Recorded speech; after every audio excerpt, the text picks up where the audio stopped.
Autoline Daily is brought to you by Bridgestone, passion for excellence. Here are today's top headlines. GM finally releases its financial earnings. Daimler, Renault, and Nissan officially tie the knot.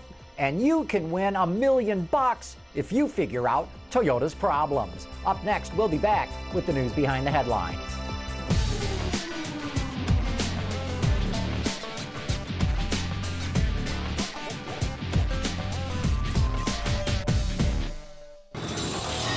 This is Autoline Daily for Wednesday, April 7th, 2010, and now the news. Well, we got a little bit more information on GM's financial performance for the second half of last year. The company lost $4.3 billion from mid-July to the end of the year, but almost all of that was due to payments to the UAW for retiree health care and losses due to currency conversions. But the company generated $1 billion in positive cash flow and finished the year with over $22 billion in cash. And GM says it will probably finish this year with a net profit. But GM's finances are about to take another hit. A report from the Government Accountability Office revealed that General Motors and Chrysler owe a combined $17 billion to their pension plans. According to the Detroit News, Chrysler's are underfunded by $3.4 billion and GM's by $13.6 billion. The combined plans cover nearly 900,000 people.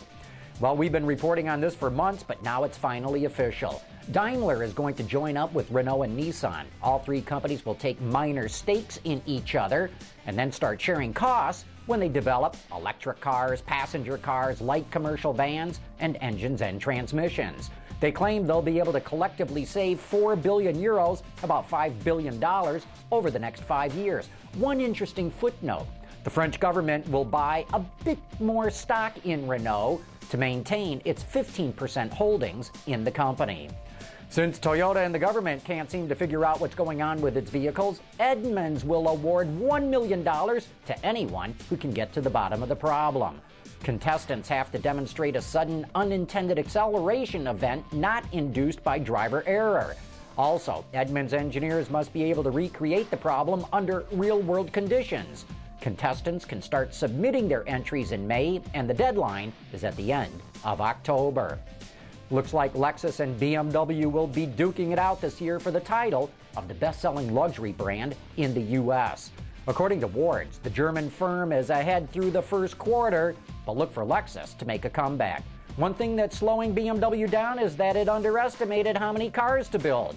BMW's North American CEO Jim O'Donnell says he could sell another 10,000 5 Series if they were available, but they're not and will not be for some time.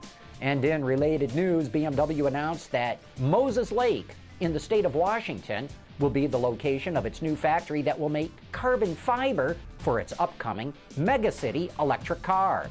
The Seattle Times reports that one of the main reasons it chose the site is because of its access to hydroelectric power. The facility will cost about $100 million to build and employ about 80 people. To make things a little easier for disabled or elderly passengers, Renault announced that it's offering a special swivel seat on its new Clio. With the pull of a lever, the front passenger seat slides forward and then pivots outward, making it easier to get in and out of the car. The swivel seat will be in 6 European markets starting this June for a price of about 1,600 euros. But that's a lot cheaper than the aftermarket options, which can cost 2,500 euros or even more. Coming up next, it's time for You Said It.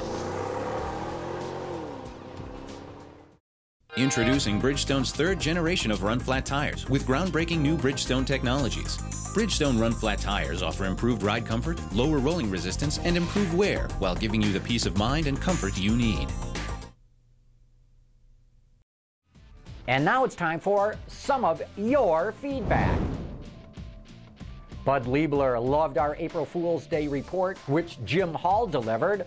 Finally, we can stop taking ourselves so seriously in Detroit, Lieber says, even if it's only for a day. Well done. Don't give up on the idea of Whitaker firing himself. He just about is the only one left he hasn't fired. And then we got a comment about Jim Hall. Hall looks 10 years older than any guy born in 1953 I know, this viewer wrote in to say. Now that may seem mean to you, except that this comment came from Bob Hall, Jim's twin brother. He goes on to say, that's only because you have not seen me. Well, you sorta have, since I look just like Jim, but older and fatter. Josh1303 commented on these brake override systems that so many car companies want to put on their cars. That new pedal system that makes the brake override gas will destroy performance cars for burnouts. And you know, I'm afraid that Josh is right. With your foot on the brake, it's going to kill engine power, so you will not be able to do a burnout or maybe not even be able to brake torque the engine for a faster launch. We need an override switch, or not have the brake override kick in until the car is going at least 20 miles an hour or something. We need something. Write your congressman, call your senators, email the White House, tweet it loud, tweet it proud, and let the voice of the enthusiast unchain us from tyranny.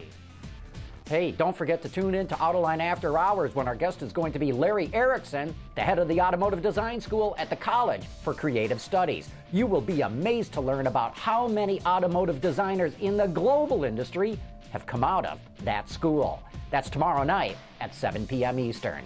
And that is it for today's top news in the global automotive industry. Thanks for watching. We'll see you tomorrow.